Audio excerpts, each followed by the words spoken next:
Mesdames, Messieurs, bonjour, bienvenue à cette nouvelle conférence de Bibliothèque de l'Immobilier qui cette fois se tient en présentiel au Café Gavroche afin de pouvoir vous accueillir tous et toutes. Je remercie Monsieur Étienne Nagy, administrateur de Nef Immobilier, de permettre la tenue de cette conférence dans le cadre des activités de la Bibliothèque de l'Immobilier. D'ailleurs, à ce propos, est-ce que vous pourriez nous expliquer, Monsieur Nagy, quelle est la fonction et le but de cette bibliothèque ? Alors, la fonction de cette bibliothèque, c'est comme les fonctions de toutes les bibliothèques, c'est de mettre à disposition des ouvrages spécialisés sur le domaine de l'immobilier. Donc, vous voyez sur cette dia, en fait, quelles sont les thématiques que nous avons abordées à travers cette bibliothèque. On a eu la chance d'avoir un certain nombre d'ouvrages à disposition chez Nef. On avait ce local à disposition. La typologie de ce local s'y prêtait assez bien avec ses belles arches. Donc, du coup, on a effectivement fait construire ces rayonnages, ces beaux rayonnages pour y accueillir quelques bouquins. Et lorsqu'on a commencé à faire la promotion de ce projet, de cette bibliothèque de l'immobilier, on a eu la chance d'avoir des donateurs qui nous ont sollicités et qui nous ont offert un certain nombre d'ouvrages. Donc, aujourd'hui, nous avons à peu près 700 ouvrages qui sont à disposition dans cette bibliothèque. Alors, certaines thématiques sont plus richement dotées que d'autres, en particulier l'architecture. L'architecture, on a fait attention d'être plus sur la dimension, on va dire, régionale, parce qu'autrement, effectivement, c'est, je dirais, une exploration sans fin. Alors, il y a quelques grands architectes de renommée mondiale aussi, dont vous retrouverez ces ouvrages ici, mais autrement, c'est principalement une architecture locale. L'urbanisme, c'est un peu la même problématique. Le droit, on a toute une série de recueils de droit. Et l'ouvrage de Marc Miller, nous sommes enrichis de l'ouvrage de Marc Miller. Et régulièrement, donc, nous achetons quelques nouveaux livres, dans l'idée aussi de développer d'autres thématiques sur lesquelles je reviendrai peut-être en fin de conférence, notamment le développement durable, qui est un sujet qui nous touche de près. Merci beaucoup. Nous avons donc la joie et l'honneur de recevoir aujourd'hui deux anciens conseillers d'État, en la personne de M. Marc Muller et M. Robert Kramer. Marc Muller est l'auteur du livre que nous avons le plaisir de présenter aujourd'hui, à savoir Le droit genevois de la construction. Vous avez d'ailleurs ici en principe les liens pour pouvoir vous en procurer. Publié aux éditions Schultes, un recueil précieux et rare qui offre un panorama complet des lois complexes et ô combien nombreuses qui encadrent la construction de notre canton. Pour nous accompagner dans cette présentation, nous avons le plaisir de recevoir à nouveau M. Robert Kramer, qui nous a déjà accompagnés lors de notre conférence sur la Genève du XIXe siècle, et qui aujourd'hui nous donnera le cadre historique de ces lois, mais partagera aussi son expérience en tant que responsable du PAV, ambitieux projet pour la Genève de demain. Étant donné la richesse du sujet, il est impossible de couvrir de manière exhaustive dans le temps imparti tous les sujets. Aussi, allons-nous aborder le livre à travers deux axes principaux: les zones d'affectation avec les zones de développement, les logements d'utilité publique et l'exemple du PAV, et la protection du patrimoine avec la LDTR et la LD. Enfin, petite innovation de cette nouvelle conférence, comme en parlait M. Nagy, une brève présentation des nouveaux livres choisis qui viennent enrichir la collection déjà très large de la bibliothèque à travers de nombreuses thématiques. Mais il est temps de lancer cette conférence et de rentrer dans le vif du sujet, donc je cède la parole à M. Robert Kramer afin qu'il nous éclaire sur l'histoire de la création de ces lois. Voilà, donc ce magnifique ouvrage nous donne une photographie de la situation, de toute la législation applicable, de la jurisprudence, avec c'est un état à la fin de l'année 1920. Et moi, en 5 minutes, parce que c'est le temps qu'on m'a imparti, je vais essayer de vous dire cette photo, dans quelle histoire elle s'inscrit. Et c'est une histoire qui, à mon sens, a en tout cas 1500 ans. Donc 1500 ans en 5 minutes. Aujourd'hui, le périmètre dans lequel nous sommes, dans le périmètre dans lequel s'inscrit le développement urbain, c'est le Grand Genève. Le Grand Genève, c'est un territoire sur le canton de Vaud qui fait le district de Nyon, il va jusqu'à Gland, qui fait le pays de Gex et qui fait une partie de la Haute-Savoie, plus tout le canton de Genève. Ce territoire, il a déjà existé. C'était l'évêché de Genève. L'évêché de Genève, il a était à peu près sur ce territoire et pendant 1000 ans, entre 500 et 1500. Ensuite, on arrive en 1536, la Réforme, et la Réforme voit totalement se transformer Genève. Le territoire de Genève devient la ville. On détruit tous les faubourgs de Genève de façon à éviter, à pouvoir voir des envahisseurs qui arrivent. Genève se fortifie de plus en plus, et ça dure 300 ans. Genève est la dernière ville d'Europe où encore au XVIIIe siècle, on renforce et on renforce les fortifications. Ça coûte une fortune à la collectivité publique. On s'endette terriblement pour avoir les fortifications toujours les plus importantes, parce que dans l'intervalle, il y a des canons qui sont de plus en plus importants, etc. Donc, il faut qu'on se défende. Donc, l'esprit de Genève, c'est celui de ces fortifications et d'être cette ville fortifiée et protégée. 1814, on adhère à la Confédération suisse, les communes réunies, on acquiert un petit territoire, et puis 1846, date très importante, révolution fasciste, qui aboutit à la démolition des fortifications. Ça avait été aussi un très très grand débat à l'époque. En gros, Genève se désenserre un peu, et ça dure qu'une cinquantaine d'années en fait. Parce que qu'est-ce qui se passe? Ensuite, les Genevois se rendent compte que le canton de Genève est un des plus petits de Suisse, c'est le deuxième plus petit après Zoug, il est très très attractif. À la fin du 19e, Genève est une ville sur le plateau qui est plus grande que Zurich, donc c'est vraiment une ville très dynamique, et qu'il faut commencer à mettre des limites, sinon ça ne va pas jouer. Et on remplace en fait les fortifications qui étaient des fortifications matérielles par des fortifications juridiques. Et ces fortifications juridiques, ça commence par la loi sur la protection des monuments et des sites, la LPMNS, en 1920, et c'est suivi ensuite en 1929 par la première mouture de la loi sur les constructions et l'installation du règne, la LCI, donc ces deux lois, elles ont maintenant une centaine d'années, qui est la première loi qui fixe les zones, les 5 zones que nous connaissons aujourd'hui. Ça remonte à il y a 100 ans. Donc, ma conclusion, elle est toute simple, c'est que si vous revenez à Genève dans 100 ans, vous allez retrouver à peu près tout ce qui est de façon magistrale exposé dans les 2 premières pages du livre de Marc Muller. C'est que nous vivons dans un monde où, si vous voulez planter un clou, il y a des règles d'aménagement du territoire très strictes qui prévoient une ville dense, qui empêchent cette ville de s'étendre sur la campagne. Vous allez trouver évidemment des obligations en matière de construire, et puis dans le même temps, comme on a envie qu'il y ait des gens qui vivent dans cette ville, vous allez trouver des règles extrêmement fortes qui visent à permettre aux gens qui n'ont pas d'argent de pouvoir accéder au logement. Et ça, c'est, à mon avis, des invariants, ça dure depuis 100 ans, ça va continuer à durer. Et quand bien même il y a le Grand Genève, ceux qu'attendent de nous les Vaudois et la France voisine, c'est pas du tout qu'on se développe.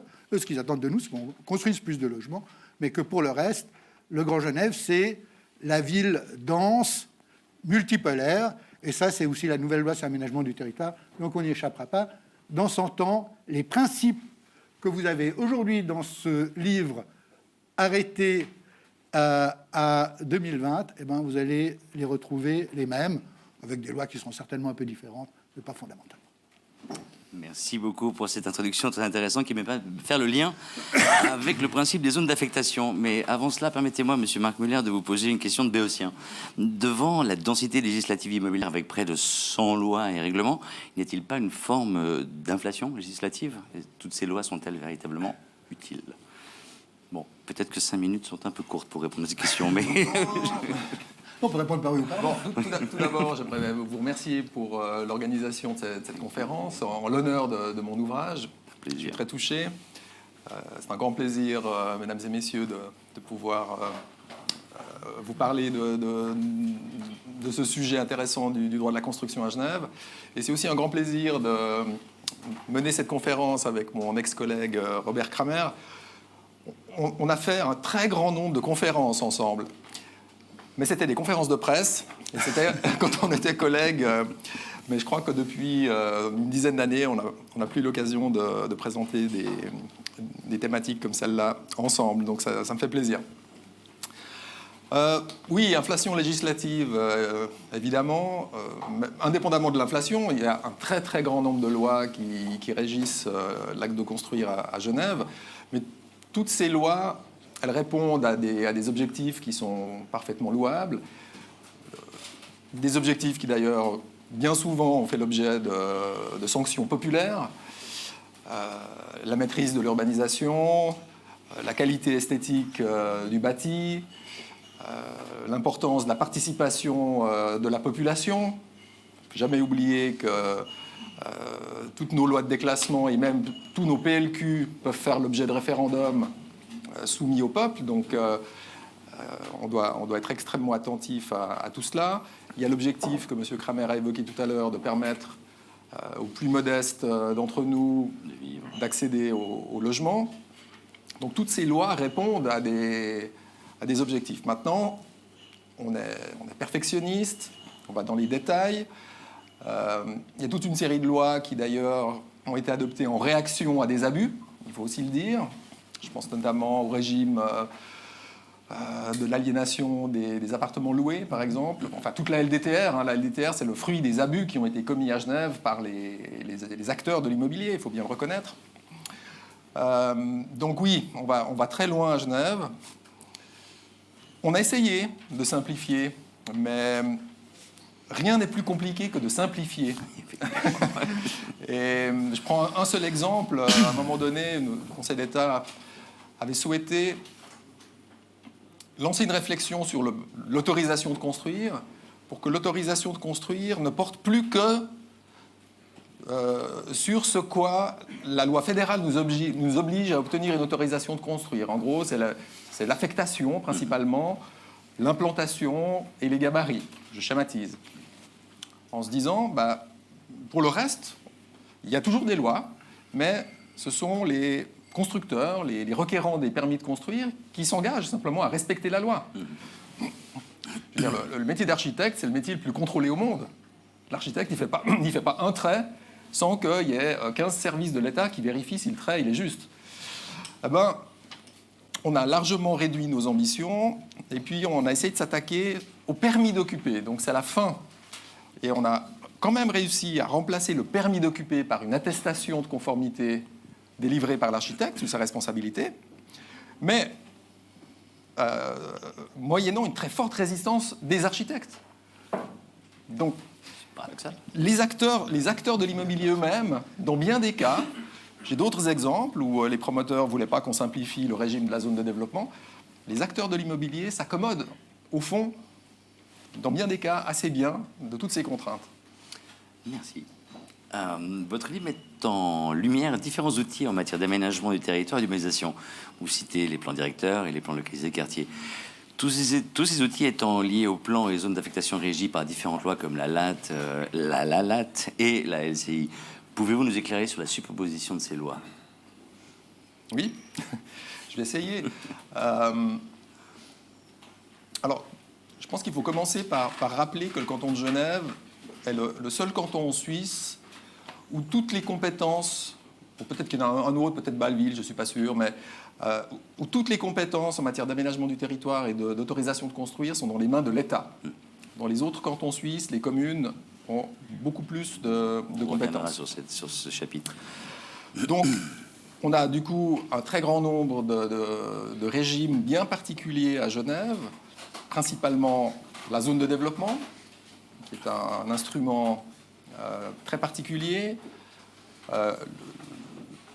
le logement social. Genève est le canton suisse qui connaît le régime d'aide au logement le plus développé de Suisse. Et puis, la LDTR, évidemment. Il y a 2-3 autres cantons qui ont une LDTR, mais la nôtre, évidemment, la plus développée. Et il y a des interactions à différents niveaux entre tous ces régimes qui, a priori, pourraient être analysés indépendamment les uns des autres, mais si on les analyse indépendamment les uns des autres, en fait, on ne comprend pas le système. Ouais. Il y a sans arrêt des interactions. Alors, au fond, comme juriste, on sait que ce qui est compliqué, c'est pas de trouver la réponse, c'est de poser la bonne question. Et la bonne question, pour commencer une analyse, c'est dans quelle zone est-ce que je me trouve? Et une fois qu'on a identifié la zone dans laquelle on se trouve, zone villa, zone industrielle, zone urbaine, les zones 1 à 4 ou autres, on a déjà fait un bon bout. Puis ensuite, on doit se demander, est-ce qu'on est en zone ordinaire, zone 3 ordinaire ou zone de développement?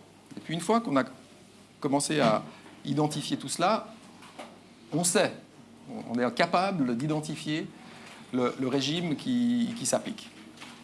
Et puis ensuite, vous avez, sur la base de cette première analyse de l'aménagement du territoire, ça a des conséquences sur d'autres types de régimes. Tout d'abord, les normes de construction, ce qu'on appelle la police des constructions. Vous avez la LCI qui vous dira, dans la zone dans laquelle vous vous trouvez, quels sont les gabarits autorisés, quelles sont les distances, quelles sont les affectations, etc. Ça, c'est la première interaction entre le zoning et les normes de police des constructions. Ensuite, vous avez évidemment tout le régime du logement social.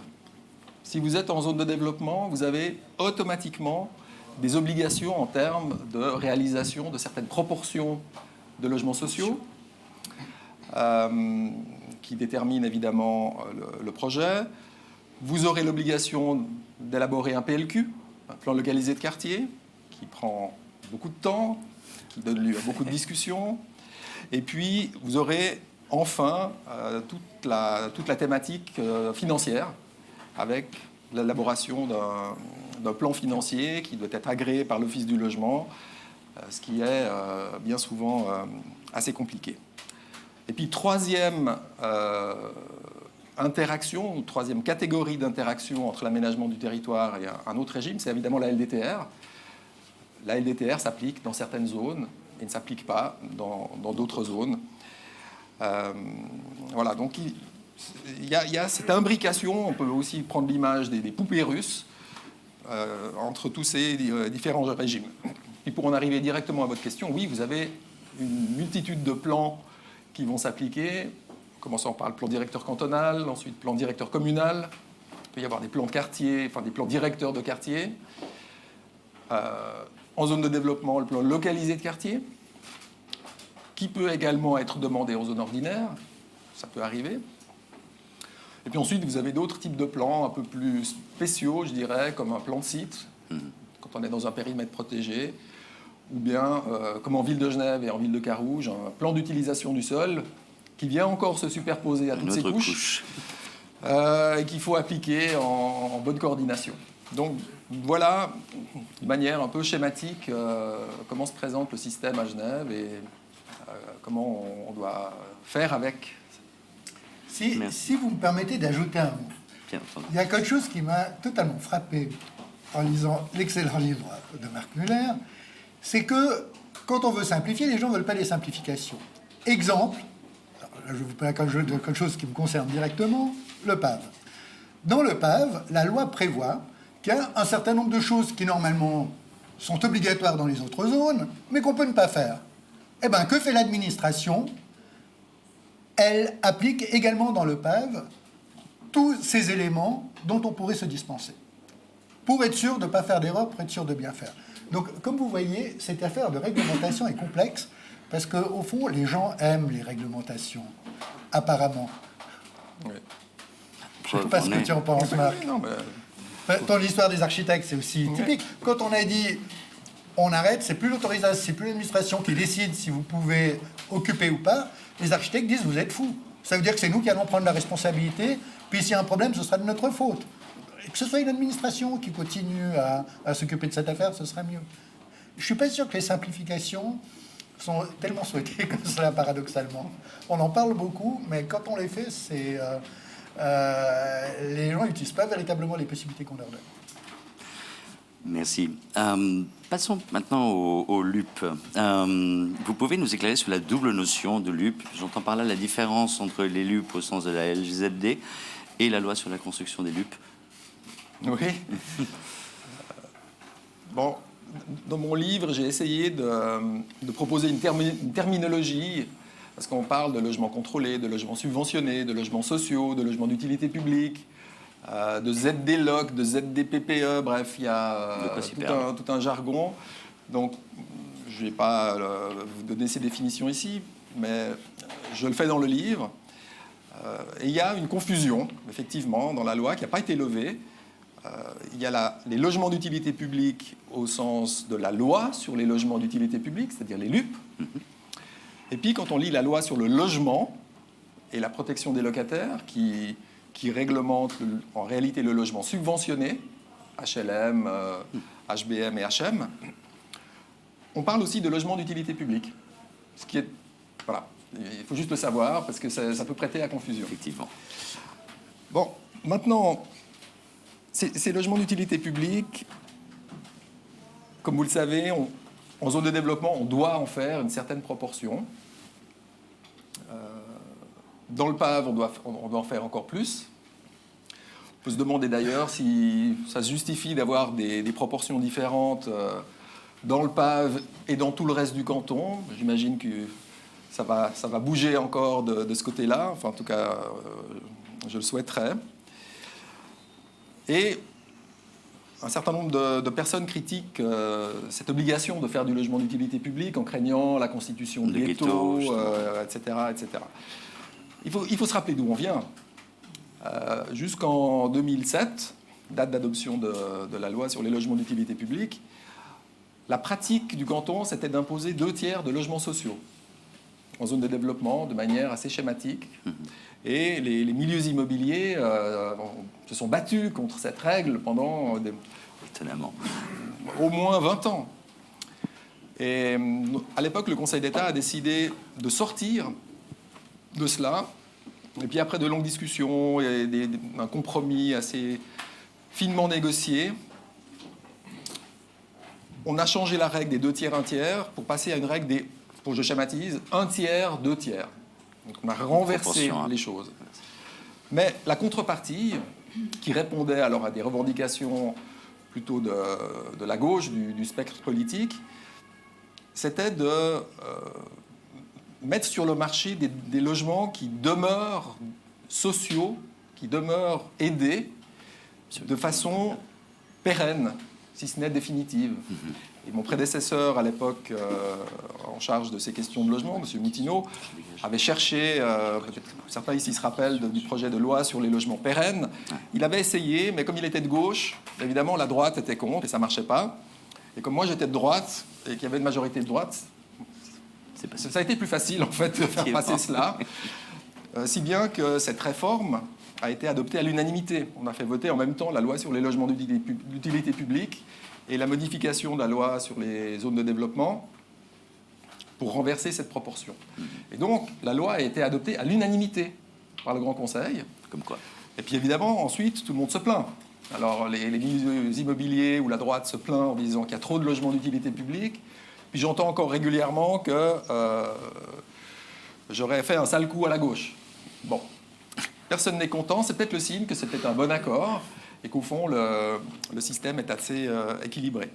Peut-être une dernière indication pour démystifier un peu ces logements d'utilité publique, pour rappeler 2 choses. La première chose, c'est que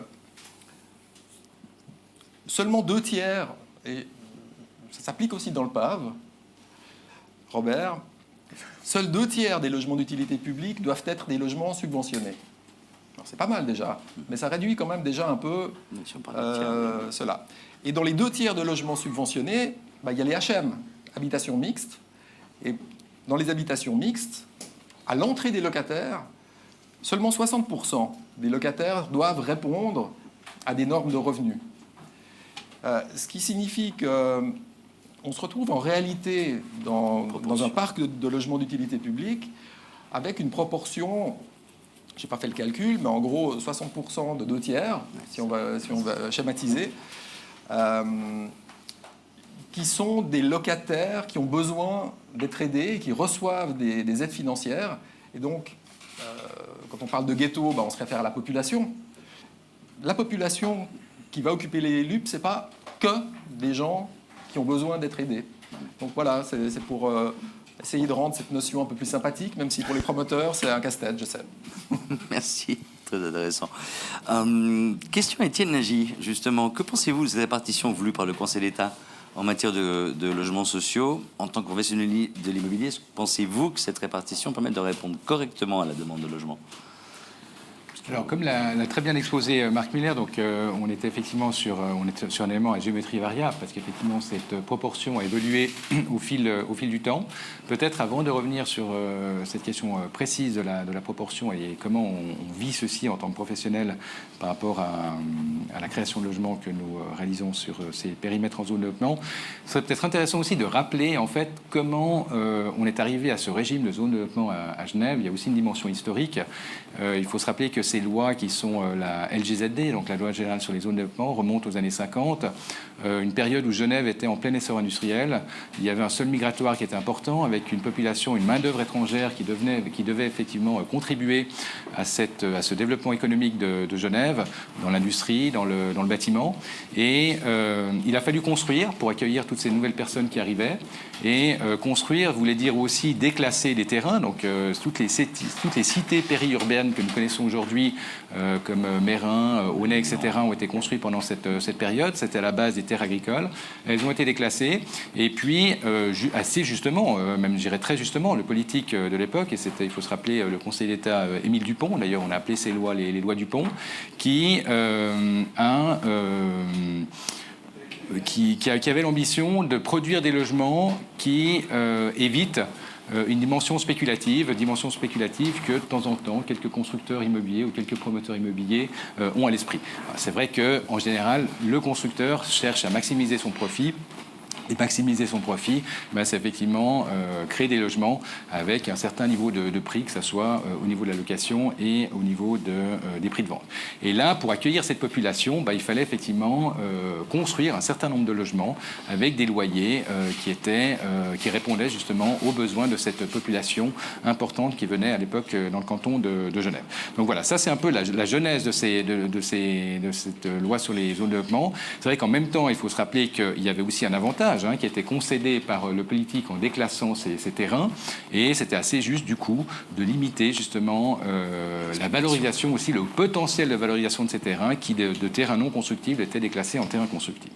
Maintenant, pour répondre plus précisément à la question, aujourd'hui, et d'ailleurs c'est bien décrit dans l'ouvrage de Marc Muller, il donne précisément les proportions qui sont définies par l'article 4A LGZD. Donc cet article a fait couler beaucoup d'encre parce qu'il a été révisé à plusieurs reprises. Là, on est sur une dernière mouture qui permet effectivement de construire, alors je ne vais pas vous donner les proportions exactes, vous les retrouvez là-dedans, mais celui qui veut construire des logements destinés à l'accession à la propriété, donc des logements PPE, peut aller jusqu'à 40%. Notre sentiment en tant que professionnel, c'est qu'aujourd'hui, il y a une demande, mais aussi qui est très très forte, liée au contexte d'une part pandémique que nous avons connu, liée au contexte aussi monétaire avec des taux d'intérêt qui ont été très bas. Alors c'est vrai que maintenant on a une remontée des taux d'intérêt, mais pour en faire la démonstration, nous avons un programme sur la route de Chêne, qui est une opération qui s'appelle Beaupré-Chalandin, où nous construisons quelques 200 logements. Nous répondons à cette répartition qui était celle d'avant la révision de l'article 4A LGZD, donc on est plutôt sur une proportion de 2/3 de logements en accession à la propriété et 1/3 de logements locatifs, sous ce régime contrôlé que Marc a décrit juste avant. Et pour donc à peu près ces 140 appartements ou 150 appartements que nous avions en accession à la propriété, il faut savoir que sans avoir fait aucune publicité, nous avons eu 5000 demandes. Donc vous pouvez imaginer le travail que c'était. Donc c'est plus un travail de commercialisation, c'est un travail de sélection, un travail d'attribution, et ceci dans l'idée effectivement d'avoir au final le plus de personnes satisfaites, mais il y a quand même 90%, voire plus de 90% de personnes qui restent effectivement sur le trottoir et qui attendent une autre possibilité qui leur serait offerte d'acquérir des logements à des conditions effectivement qui sont des conditions avantageuses par rapport au prix du marché, avec ces règles de contrôle du plan financier. Alors voilà, c'est le message. Il y a un compromis qui a été trouvé. Je pense que le compromis n'est pas mauvais, donc je tiens à le préciser. Je crois que c'est juste effectivement que d'avoir cette répartition de logements sociaux, de logements locatifs et d'accession à la propriété. Maintenant, encore une fois, on est dans des conditions, alors peut-être un peu particulières, dans le cadre du contexte économique, mais il faut le savoir qu'il y a une demande pour l'accession à la propriété qui est très élevée. Et aujourd'hui, la production de logements en zone de développement destinés à l'accession à la propriété ne permet pas de répondre à cette demande. Alors vous allez me dire que c'est exactement la même chose pour les logements locatifs, c'est vrai, mais on se rend compte aussi que pour ces logements locatifs, par rapport à certains quotas qui sont réservés à l'administration, c'est une des caractéristiques aussi de cette gestion de la zone de développement et de l'intervention de l'État, on se rend compte que l'État, de temps en temps, a aussi, ou l'administration a quelques peines à nous fournir effectivement les candidats par rapport aux logements qui leur sont réservés. Alors après, ce n'est pas à moi de juger effectivement si il y a une demande moins forte pour le locatif. Je n'irai pas jusqu'à prétendre ceci, mais il faut savoir effectivement qu'il y a une tension. On a beaucoup parlé de tension sur le marché locatif. Il faut savoir aujourd'hui que nous avons une tension sur l'accession à la propriété qui est très forte et qui est, à mon sens, en tout cas aussi élevée que pour la demande de logement locatif. Est-ce que vous avez toujours autant de demandes pour les HBM et les bâtiments contrôlés avec des très bas revenus? Est-ce que vous voyez par exemple des vacants pendant plus de temps qu'à l'époque? Est-ce que vous avez l'impression que la demande finalement, elle va continuer à être aussi importante pour les photos? Parce qu'à un moment donné, on a peut-être moins d'acteurs. Alors les HBM, pour notre part, en tant qu'acteurs privés, nous traitons moins ce régime d'appartements. En général, ce sont plutôt les fondations de droit public qui gèrent ces opérations, des opérations qui leur sont réservées. Donc là, je ne pourrais pas forcément répondre par rapport à cette gestion de la demande. En revanche, je reviens sur ce que Marc Muller a souligné avant. Donc on rentre dans des éléments techniques, mais je crois qu'on est tous des professionnels qui connaissons assez bien ces lois, puis surtout ces catégories de logements qui sont donc promus dans ces zones de développement. En revanche, effectivement, il y a une demande très très forte pour les logements HM. Et la mesure à l'époque qui avait été trouvée, cette mesure hybride en fait que tu as rappelé là avec ces 60%, à notre sens, c'est une excellente mesure parce qu'elle permet effectivement de combiner, et c'est aussi, je dirais, l'objectif de ces zones de développement aujourd'hui, d'offrir aussi cette diversité d'habitat, cette mixité sociale, et je pense que c'est déjà un des aspects positifs auxquels répond l'article 4 LGZD, c'est effectivement de promouvoir cette mixité sociale dans ces quartiers. J'ai le sentiment que malheureusement, on est dans une situation où il y a une demande très forte partout. Récemment, il y a le groupement des coopératives qui avait demandé à me voir, parce qu'ils se disent, non, pas, peut-être qu'on fera des choses formidables. Et ils me disaient qu'ils ont des listes d'attente de plus de 5000 personnes qui souhaitent avoir accès au logement coopératif. Si vous regardez ça d'un peu plus loin, c'est assez logique. Il y a quand même 100 000 personnes tous les jours qui viennent travailler à Genève. Vous avez pas loin de 500 000 passages de la frontière genevoise qui se font tous les jours, de France voisine ou du canton de Vaud. Donc, bon, peut-être bien qu'il y a une partie de ces gens qui sont très bien où ils sont, ils ont acheté leur maison en France, puis ils sont très heureux, mais inévitablement, il y a pas mal de gens qui ont dû simplement s'expatrier parce qu'ils n'ont pas trouvé à se loger à Genève. Donc là, la pression sur le logement, elle est, j'ai l'impression, très forte à Genève et dans tous les compartiments. Alors peut-être que, effectivement, la façon dont fonctionne l'administration avec les catégories qu'ils ont mis, etc., c'est qu'ils compliquent un peu l'exercice à un certain nombre de demandeurs de logement, mais les retours que l'on a, c'est que les demandes sont fortes. Vous avez la parole, j'en profite, puisque je vais vous interroger. Désormais, maintenant, abordons le thème de le PAV, Praille-à-Cassavernet. Ce quartier illustre bien en termes d'aménagement, superposition des procédures administratives décrites dans le livre de M. Marc Muller, déclassement, plan directeur, plan de quartier. Où en sommes-nous et quelles sont les prochaines étapes? Alors, où nous en sommes, c'est qu'il y a, pour parler de moi, qu'il y a une fondation qui a été créée, qui s'appelle la Fondation PAV, qui a été inscrite au registre du commerce à la fin de l'année 2020, et qui a des locaux depuis... voilà. Mais on a quand même, évidemment, l'État nous a transféré les terrains qui sont d'abord notre propriété autour du mois de juin de l'année dernière. Mais effectivement, on a commencé à travailler un petit peu plus tôt. Mais pour sortir de ces questions techniques, c'est fort simple. Dans ce grand périmètre, il y a des opérations qui ont démarré. Chacun a déjà entendu parler de la tour Pictet. Les autorisations de construire sont là, c'est un chantier qui démarre. De la même façon, tout le monde a entendu parler de la caserne des Vernets. C'est un chantier qui a ses autorisations et qui démarre. Ceci dit, ces chantiers ils portent, à mon sens, sur des... sur des groupes de logements, mais... Les Vernets, c'est très important au point de vue mètre carré, mais finalement, c'est 3 immeubles. Et là, on est en train véritablement d'entrer dans le vif du sujet avec le plan localisé de quartier Acacia. Acacia 1, c'est un gros morceau de ville. En gros, ça va entre la droite de la route des Acacias, si vous allez partir vers la campagne, c'est-à-dire pas le côté Carouge, mais le côté Genève, et puis ensuite la route des Jeunes, et puis en bas l'Arve, et en haut les toits. C'est grand, et c'est pas seulement grand, c'est un vrai morceau de ville, parce que c'est un endroit où vous aurez tout à la fois des bâtiments très divers, des emplacements, des parcs, des places, une école, etc. Et c'est là où on est au pied du mur. Si ce plan localisé de quartier Acacia 1 est bien reçu, eh bien, je pense que ça va être vraiment un très bon signe pour tout le reste du PAV. Si on a des problèmes là, ça va devenir très compliqué. On a beaucoup travaillé sur ce plan localisé de quartier. Il en est à sa 3e mouture, 4e, vous dites? Plus? 3e. Et je pense qu'on peut en être fier. C'est un beau quartier. C'est ce que l'on a envie de faire. C'est la ville du XXIe siècle. C'est qui tient compte du zéro carbone, du réchauffement climatique, la ville des courtes distances, beaucoup de choses très exemplaires. Aujourd'hui, ce plan localisé de quartier, il a été soumis au conseil administratif de la ville de Genève, qui y a donné un préavis favorable. Il est maintenant en main du conseil municipal.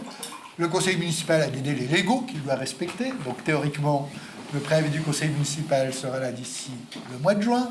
Et le conseil d'État pourra statuer sur ce plan localisé de quartier, pour autant que le préavis soit positif, cet automne.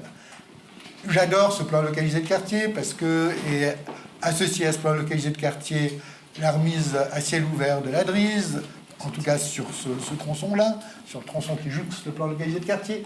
Donc on est en train de faire quelque chose de très beau, on est en train de faire quelque chose qui mérite d'être soutenu, et on voit, et ça c'est très réconfortant, du côté de nous, Fondation PAV, que le marché est très réceptif. On voit de plus en plus d'opérations se produire, notamment sur ce périmètre.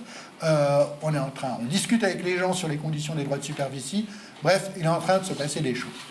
Et voilà. Et donc, si on passe ça, moi, je suis très optimiste pour la suite du PAV.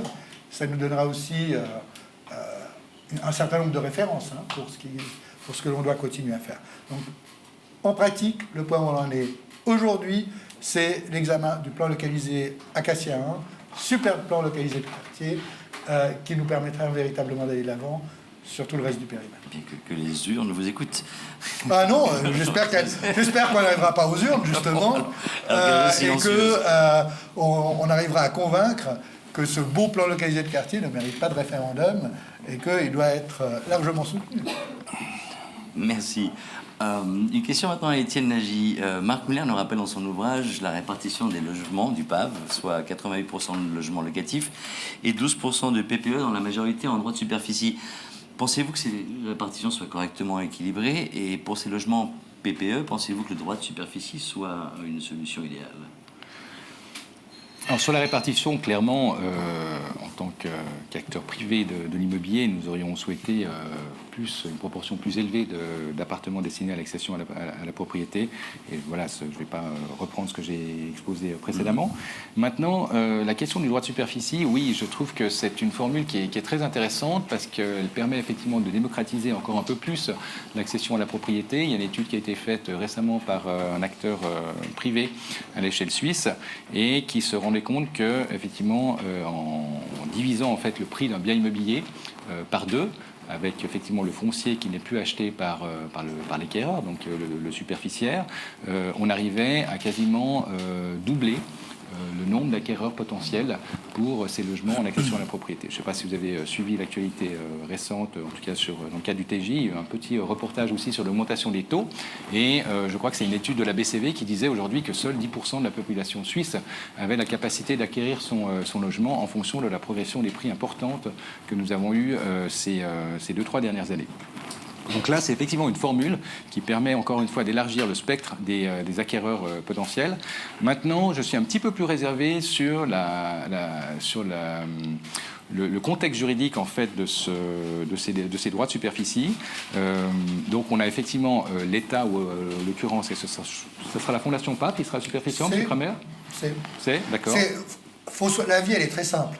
La Fondation PAV est propriétaire des terrains. Enfin, pas tous évidemment, mais tous les terrains qui précédemment appartenaient à l'État appartiennent à la Fondation PAV.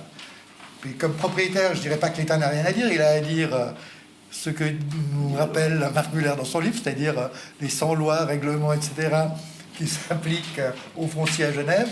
Mais disons, on est concerné par toutes ces réglementations comme n'importe quel privé. Donc, on est propriétaire. Et on est propriétaire et on est propriétaire. Donc, on est propriétaire comme vous êtes propriétaire d'un certain nombre de parcelles. On est propriétaire. Très bien.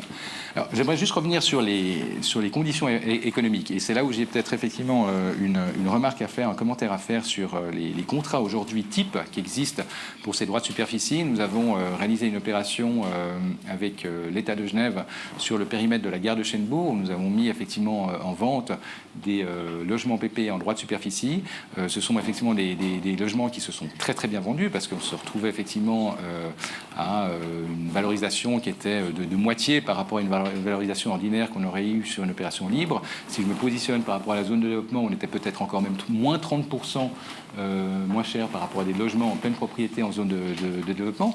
Donc effectivement, ça semble très attractif. Maintenant, ce que, à mon sens, le superficiaire ou l'acquéreur PP ne voit pas très bien lorsqu'il signe ces contrats, c'est quel est le potentiel de valorisation qu'il a par rapport à son achat de son bien immobilier, lorsqu'on sait effectivement que la valorisation d'un bien immobilier se porte principalement que sur le foncier.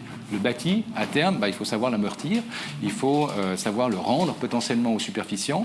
Et à mon sens, aujourd'hui, les contrats qui nous sont présentés, et je ne dis pas par le PAF, parce que je n'ai pas encore eu de cas concrets qu'on a pu examiner au niveau du PAF, mais de manière générale, les contrats qui sont proposés par les collectivités publiques, qu'elles soient ici à Genève, ou dans le canton de Vaud ou ailleurs, à mon sens, ne sont pas équitables du point de vue du superficiaire et du superficiant. Et je pense effectivement que le superficiaire, à terme, économiquement, à mon sens, ne réalise pas la meilleure affaire économique qu'il pourrait réaliser. Et aujourd'hui, on voit des nouveaux contrats de droit de superficie émerger et qui sont à la base promus par des acteurs privés qui ont imaginé effectivement distinguer le foncier, encore une fois, du bâti par rapport à une parcelle qu'ils maîtrisent complètement. Ces promoteurs immobiliers ont imaginé effectivement vendre le foncier de manière distincte à des institutionnels, à des niveaux d'intérêt qui sont des niveaux d'intérêt peut-être un petit peu plus bas que ce que propose l'État, parce que l'État est resté sur des taux à 5, 5,5, voire même 6, alors qu'au regard des taux d'intérêt que nous connaissons aujourd'hui, à mon sens, c'est quand même des rentes de superficie qui sont très très chères à ces niveaux de taux. Ces contrats qui ont été promus par cet acteur privé, ce sont des contrats aujourd'hui qui sont plutôt rémunérés à des taux de l'ordre de 3%. Donc ça permet quand même de baisser la rente, qui est une charge supplémentaire pour le superficiaire. Et surtout, et pour moi c'est l'élément essentiel, c'est qu'à l'issue ou à l'échéance du droit de superficie, il y a des clauses qui prévoient effectivement qu'il y a une valorisation qui se calcule par un expert indépendant sur l'ensemble du bien et que cette valorisation bénéficie aux deux parties. Et c'est là où je trouve la formule intéressante. Et je pense que si on veut rentrer effectivement dans une promotion beaucoup plus forte du droit de superficie, comme on le connaît sous d'autres latitudes, notamment dans les pays anglo-saxons, je pense que cette formule-là est une formule à examiner, je pense, de près au niveau des collectivités publiques. S'il vous plaît, oui. Sur quelle durée de DDP sur ces logements Dans le cas précis que je vous évoquais, on était sur la durée la plus longue, c'était un an 9 ans. Peut-être juste une précision. Dans votre question, vous disiez dans le PAV, c'est 88% de locatifs, 12%. 107, je me suis peut-être trompé. Hein. Non. 12% la répartition, elle est juste, 88%, 12%. Mais ce qu'il faut préciser, c'est que c'est sur les terrains de l'État. Et sur les terrains dans le PAV en main privée, il n'y a aucune contrainte. Oui, mais les terrains de l'État, c'est 80% des... Oui. C'est plus de 80%, c'est même 90%, non? C'est 80. D'accord, ok. Quel est les chiffres dans ce bouquin? D'accord, oui. Mais voilà. Il y a quand même 20% où il n'y a pas de contrainte du tout. D'accord. Oui. Ok, merci. Donc un régime plus favorable qu'en dehors du PAV. Oui, c'est juste. Logiquement. Par rapport à la zone de pan, parce qu'on Oui. est en zone de pan. Oui, c'est juste. Passons maintenant à l'urbanisme. Quel est le pouvoir des communes par rapport au canton? Assistons à une évolution en faveur des communes? Je pense à l'évolution des dispositions relatives à la densification des zones villas, par exemple. Est-ce la tendance? Oui, alors dans la zone villa, effectivement, la récente modification de la LCI confère davantage de pouvoir aux communes, et notamment le pouvoir d'identifier les périmètres de densification accrue. D'ailleurs, les communes, elles avaient jusqu'à la fin 2022 pour le faire. Et le Conseil d'État a décidé de prolonger ce délai au 30 juin 2023, ce qui est contraire à la loi. Il faut quand même le savoir. Parce que la date du 31 décembre 2022 est dans la loi. Donc, bon, j'imagine qu'il y a relativement peu de promoteurs qui vont déposer quelque chose dans les 6 premiers mois 2023 en essayant de se prévaloir du régime qui normalement devrait s'appliquer. Il suffit d'attendre 6 mois. Mais il y a quand même là une fenêtre de 6 mois en réalité où le Conseil d'État a l'intention d'appliquer une loi qui n'est plus applicable. Indépendamment de ça, il semble que l'avis des communes sera davantage écouté en zone villa par le département. C'est en tout cas une intention qui avait été exprimée. J'ai eu quelques échos de la part de magistrats communaux ou de fonctionnaires communaux qui trouvent que pas grand-chose n'a changé de ce point de vue-là. Donc elles ont quand même ces nouvelles compétences de définir ces périmètres. Mais au-delà de ça, je pense que c'est quand même des préavis techniques, notamment celui de la commission d'architecture, qui l'emporte sur le préavis communal. Maintenant, il y a un autre pouvoir quand même très important des communes. D'une part, c'est le référendum communal contre les déclassements, mais surtout contre les PLQ. Et puis le pouvoir de nuisance, qui avait été initié assez fortement par M. Pagani à l'époque en ville de Genève, mais qui a fait des émules, avec notamment le droit de recours, ou voilà, des pressions ou des négociations qui se font sous la menace du recours. Donc il y a un pouvoir indirect, je dirais, quand même, mais qui existe depuis longtemps, mais j'ai l'impression qu'il s'accroît. Merci. Est-ce que je peux poser une question à ce stade? Alors, idéalement, on préférait les réserver à la fin, mais enfin, puisque vous avez commencé, je vous en prie, J'ai allez-y. une question à poser à M. Kramer. Concernant On n'a pas beaucoup de zones villa dans le PAV, hein, je vous dis tout de suite. On n'a pas beaucoup de zones villa dans le PAV. Non, vous inquiétez pas. Non, c'était simplement pour dire qu'on a eu en 2020 l'accord qu'on a appelé du cadrage de bel et bras. Aujourd'hui, on a une ex-spécialiste qui répartit, M. Marc Muller en a parlé juste avant, qui est un peu différente, qui est totalement différente sur le PAV. On sait qu'il y a des discussions actuellement pour se poser la question si on devrait appliquer cette belle et brave également dans le PAV. Je pense que c'est une question politique, je ne suis pas là.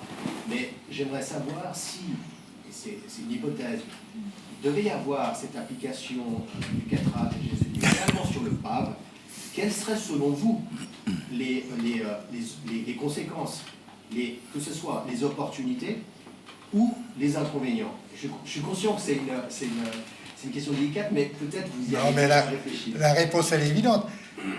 Moi, je suis là pour appliquer les lois. Hein. Je suis comme les propriétaires privés, sauf que j'ai un devoir de loyauté à l'égard de l'État que les propriétaires privés n'ont pas. Donc, je dois tout ce qui vient de l'État, je dois dire que c'est très bien, puis que je dois l'appliquer, et puis voilà. Bon, à part ça, il n'y a pas besoin d'être un génie des chiffres pour comprendre que si on change les règles du jeu, puis qu'il y a moins de logement social dans le PAV, ben, je vais mieux valoriser mes droits de superficie.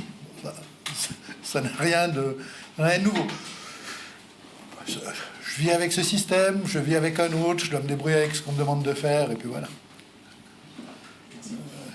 Merci, monsieur Kramer.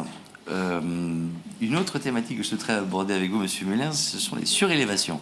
Les conditions légales existantes permettent-elles la réalisation des surélévations et a-t-on atteint les objectifs fixés à l'époque par le Conseil d'État dans le cadre de la lutte contre la pénurie de logement? Il n'y avait pas vraiment d'objectif. D'ailleurs, c'était à l'origine d'un projet de loi des députés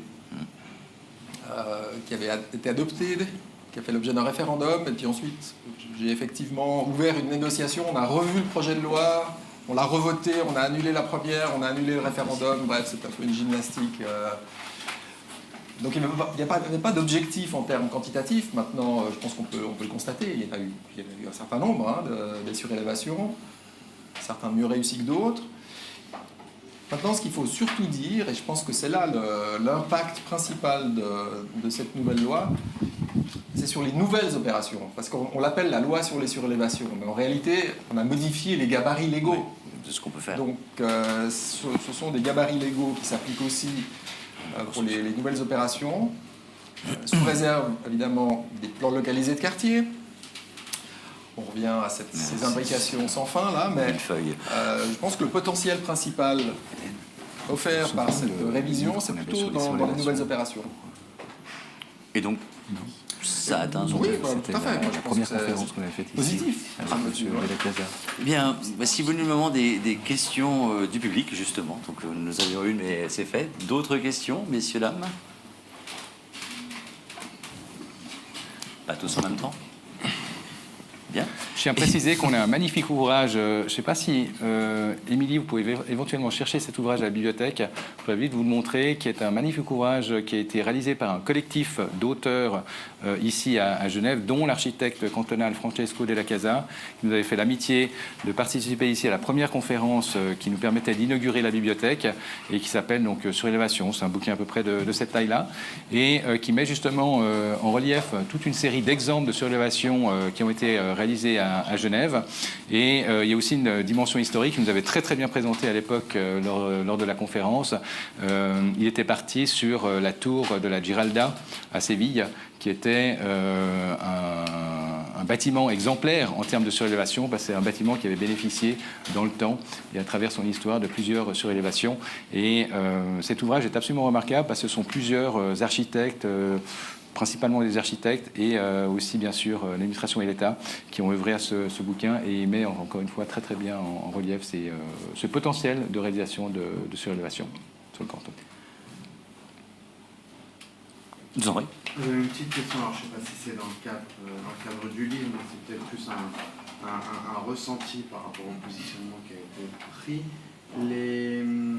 Par rapport au logement LDTR sur la loi avec les plafonds qui étaient définis par pièce, il y a eu une augmentation du plafond.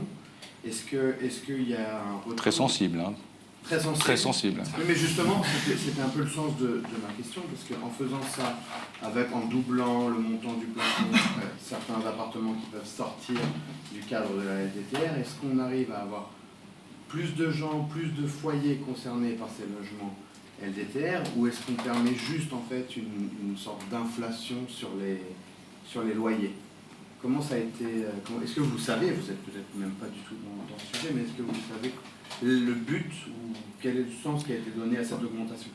Disons, c'est une augmentation qui est obligatoire, parce que la loi dit que ce plafond, ce qu'on appelle le loyer LDTR, il est défini, il est indexé sur l'évolution des revenus. Et la loi dit que normalement le Conseil d'État doit l'indexer ou doit l'adapter périodiquement. Donc c'est la mise à jour. Donc c'est une mise à jour. Alors ça faisait très longtemps que cette mise à jour n'avait pas été faite. Je ne sais plus, le 3405 francs, la pièce par an qu'il y avait avant, ça doit dater d'il y a une dizaine d'années probablement. Très bien.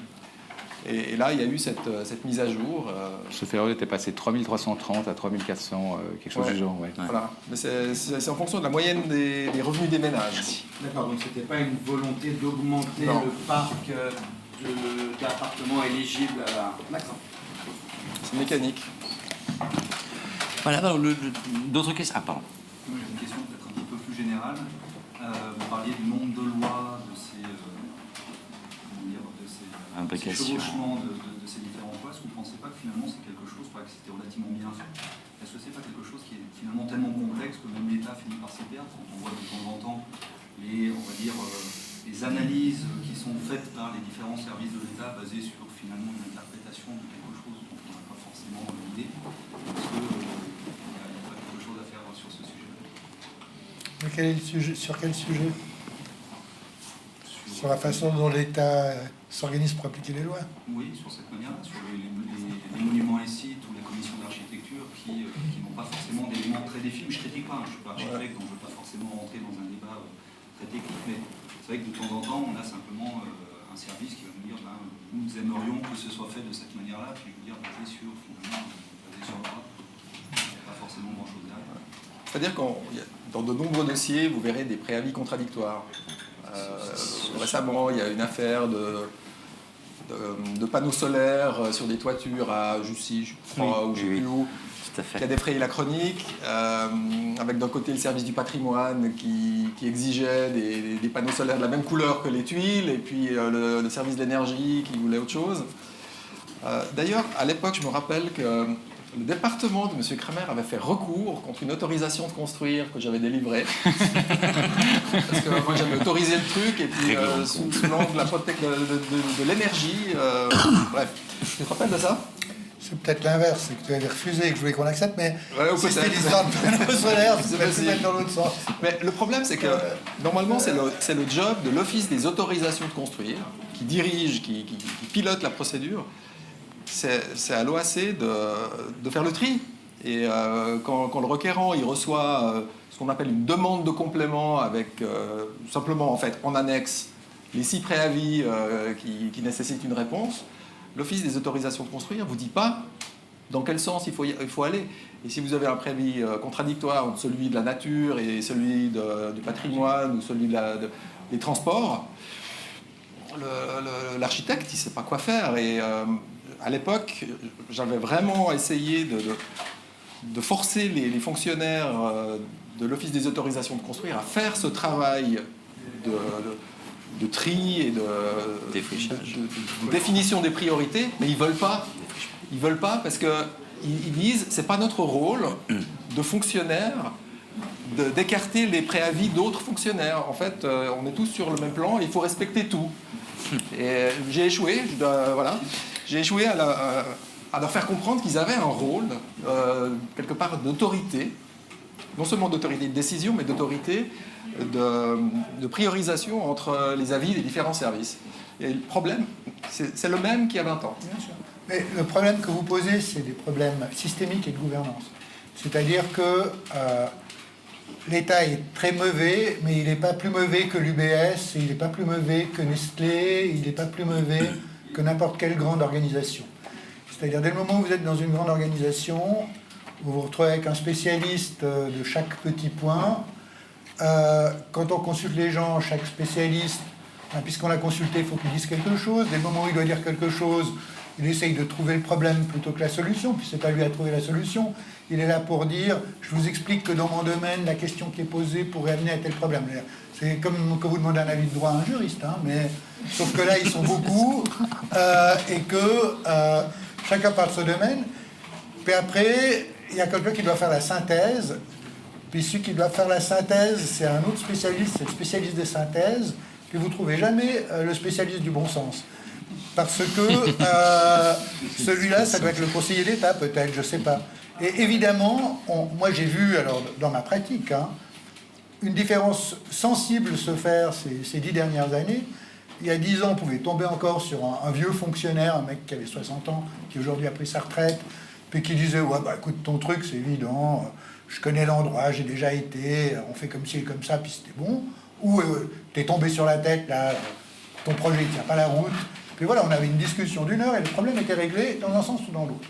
Aujourd'hui, on vous dit, déposez votre dossier en 15 exemplaires pour que chaque spécialiste puisse voir le truc. Ça prend beaucoup de temps. Après, il y a une synthèse. À la fin de la synthèse, on vous dit, ouais, mais on vous explique qu'il y a 3 spécialistes qui nous ont dit que ça allait pas, donc ça pose un problème. Puis finalement, on ne sait pas à qui s'adresser pour lever le problème. Et voilà. Et donc, c'est juste des problèmes de gouvernance de systèmes complexes. En plus, tous ces spécialistes, ils ne connaissent pas le terrain, ils ne connaissent pas Genève. Beaucoup viennent de l'étranger. Enfin, moi, j'ai rien contre les recrutements de gens qui viennent de l'étranger. Mais quand vous allez arriver dans le bureau d'un type ou qui vous dit « Jussy, très, très intéressant », vous voyez très bien qu'il n'y a jamais été. Il ne sait pas de quoi vous êtes en train de parler. Il ne sait pas de quel bâtiment on parle. Ce n'est pas des bonnes personnes pour prendre des décisions sur des problèmes concrets. Alors, certainement, en théorie, ils peuvent écrire des bouquins, ils sont très bons. Mais dans les faits, pour ce boulot-là, ça ne va pas du tout. Pour ce boulot-là, il faut du bon sens, et puis il faut des gens qui connaissent le terrain. Mais c'est, voilà, faudrait, mais c'est pas comme ça que ça va se passer. Ben, ça se passe pas comme ça à l'UBS, ça se passe pas comme ça chez Nestlé, et ça se passe comme ça dans aucune grande structure. Donc le malheur des sociétés modernes font que, à moins d'être très agile pour se balader dans les couloirs de l'administration, on a beaucoup de difficultés pour les choses les plus simples. C'est plus un problème de gouvernance que de réglementation, finalement. Gouvernance, d'organisation, de monde moderne, de tout ce que vous voulez. Mais c'est à ça que servent les avocats. À connaître les gens aussi. Non, mais parce qu'après, il y a les recours. Après, il y a les recours. C'est vrai que c'est sympa d'avoir un fonctionnaire plein de bon sens. Il y en a encore. Il vous dit, ouais, alors là, on va déroger à ça, et puis ça, on va faire comme ça. et puis ensuite l'autorisation délivrée, et puis il y a un avocat qui va aller éplucher tout ça, puis il va dire « Ouh là, vous auriez dû faire 4 places de parc, il n'y en a que 3, ça va pas. Là, la pompe à chaleur, vous n'avez pas calculé le bruit. Voilà, donc oui, c'est vrai, mais encore, on revient à ce qu'on disait tout à l'heure, il faudrait supprimer, c'est même plus que simplifier, il faudrait supprimer en fait des réglementations, mais lesquelles Par où commencer? Bien. Écoutez, je vous propose de garder s'il y a d'autres questions, gardons-les pour pour l'apéro, puisque nos deux orateurs seront également là et disposés à répondre à d'autres questions éventuellement. Je vous invite, comme je vous l'ai annoncé en début de conférence, à découvrir brièvement quelques nouvelles entrées dans la collection de la bibliothèque. On commence par Les Immeubles de fer d'Adrien Blouet. Une fois n'est pas coutume, c'est un roman que nous présentons. Arthur, jeune urbaniste, part pour Shanghai après une rupture amoureuse et va passer du rêve d'exotisme au cauchemar existentiel. Un livre qui vous portera de l'angoisse à l'hilarité dans le décor de cette ville sans limite. Vraiment un bouquin bien sympathique qui change un petit peu de ce qu'on présente d'habitude. Un autre bouquin, donc Hélène Galzo, La ville se parle ou controverse genevoise sur le paysage métropolitain. Clairement dans le sujet. Madame Galzo, docteur en géographie, titulaire d'un master de l'École nationale supérieure du paysage de Versailles et adjointe de la direction de la Fondation Braillard Architecte, s'interroge sur le paysage ordinaire et les controverses urbanistiques dans les zones villas en mettant l'accent sur 3 exemples bien concrets, le Mervelet, La Chapelle et Aunay. Un livre assez intéressant, bon, très genevois, mais très intéressant.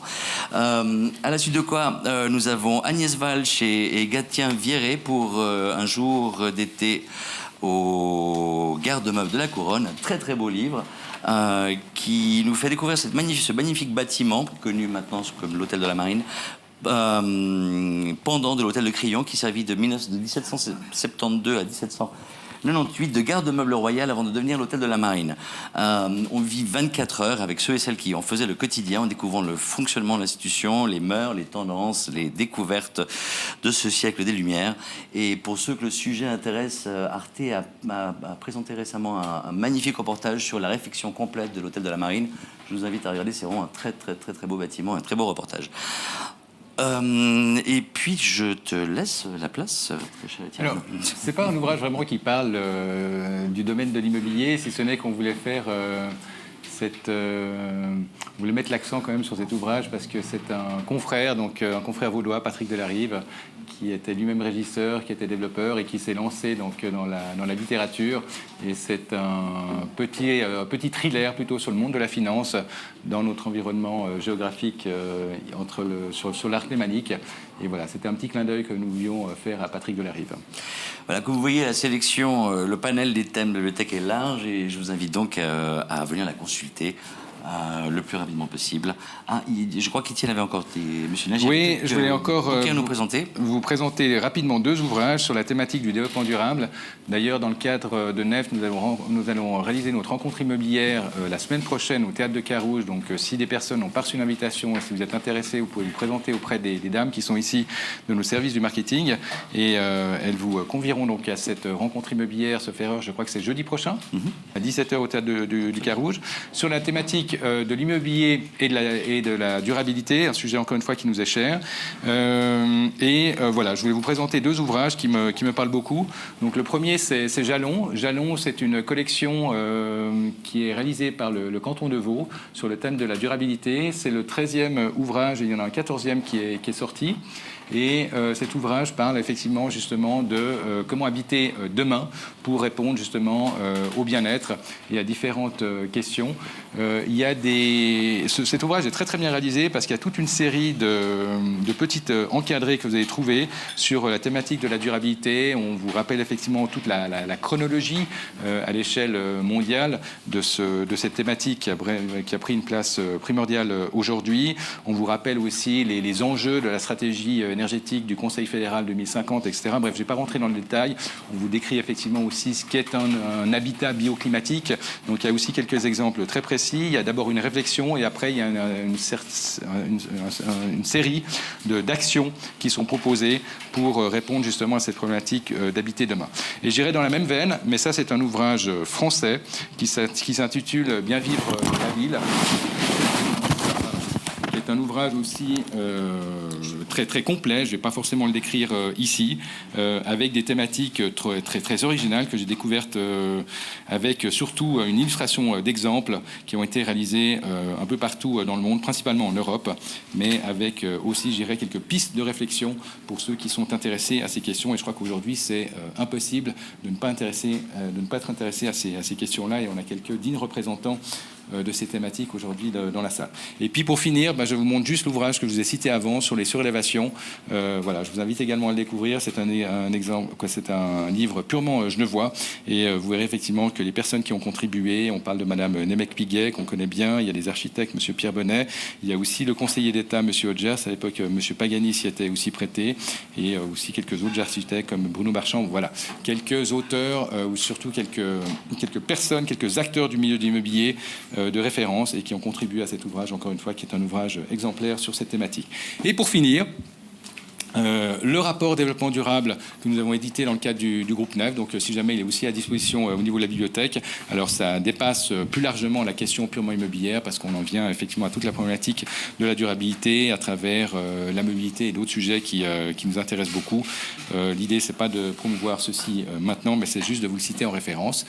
Et puis, ce qu'on peut vous dire encore peut-être sur la bibliothèque, c'est une bibliothèque donc, qui est ouverte 2 fois par semaine, 2 après-midi par semaine, je crois, le mardi et le mercredi.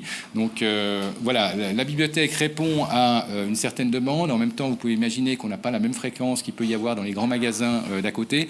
Donc c'est pour ça qu'on limite ces heures d'ouverture à 2 jours. La bibliothèque aujourd'hui est gérée par un collectif d'étudiants. Donc c'est 3-4 étudiants qui s'en occupent. On les aide un petit peu, bien sûr, dans la sélection des bouquins. Ce sont des étudiants qui sont maintenant très aguerris sur ces questions, donc qui peuvent vous répondre, qui peuvent répondre à des questions si vous recherchez des ouvrages spécifiques. Et sachez que l'ensemble des ouvrages, vous pouvez aussi les consulter en ligne, parce que nous avons donc un catalogue qui est disponible en ligne, et ça vous permet effectivement de voir quels sont les ouvrages que vous pouvez commander. Ces ouvrages vous sont offerts, je dirais, à titre gracieux. On vous demande juste de les respecter, de bien les entretenir, de nous les remettre en état.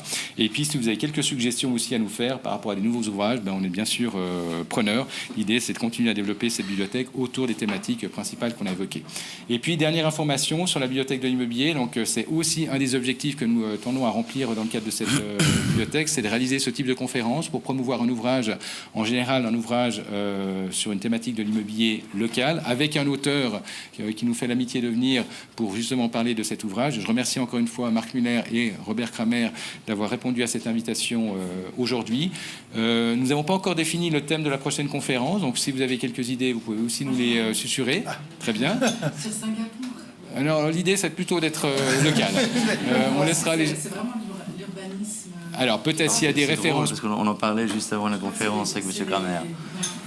Oui, effectivement, l'approche est fantastique. C'est extraordinaire. Alors, je vous propose qu'on en parle peut-être en aparté après, mais encore une fois, la vocation, c'est aussi de promouvoir, encore une fois, autant que possible, des ouvrages locaux avec des thématiques aussi, encore une fois, qui nous concernent de près. C'est très possible, effectivement, qu'on présente une fois un roman. C'est pas impossible, si on arrive effectivement chaque fois à avoir l'auteur aussi à disposition. Et bien sûr, il faut que l'ouvrage, encore une fois, incarne cette thématique ou ces thématiques de l'immobilier dans ce qu'on peut y trouver dedans. Donc le prochain rendez-vous que je vous donne, il n'est pas encore complètement défini, mais ça sera vraisemblablement au mois de septembre ou au mois d'octobre, et vous allez recevoir une invitation une fois qu'on se sera déterminé sur le livre, le sujet, et puis bien sûr l'auteur ou les auteurs, parce qu'on peut très bien imaginer que ce sont aussi 2 ouvrages que nous présentons en parallèle, et ça sera donc un rendez-vous que vous pouvez noter pour la rentrée. Vous avez quasiment tout dit, mais permettez-moi également de vous remercier tous pour votre présence, nos 2 orateurs pour leur confiance et Nef pour l'accueil. Et je vous invite à passer déguster des mésés et continuer cette conversation. Merci beaucoup.